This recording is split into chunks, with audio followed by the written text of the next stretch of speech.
Assalomu alaykum hurmatli obunachilarimiz. Mana yana bir mijozimizga diyorlarni transport diyorlarini olib kelib o'rnatib berdik. Andijondan Quvasoyga olib kelib berdik. Bu mana ispanli bo'lgan holatlari.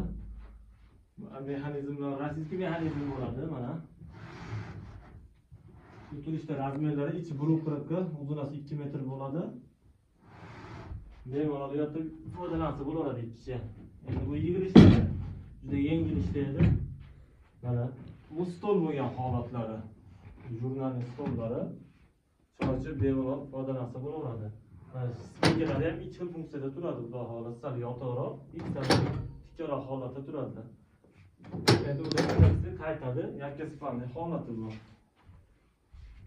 Buni ishlashlari juda yengil. Xudo xolasa spalni qilib qo'yamiz. Kimga shunday sifatli mebellar kerak bo'lsa, pastdan buni aloqaga chiqaramiz. Xudo xolasa O'zbekiston bilan dastavkamiz bor, pullik.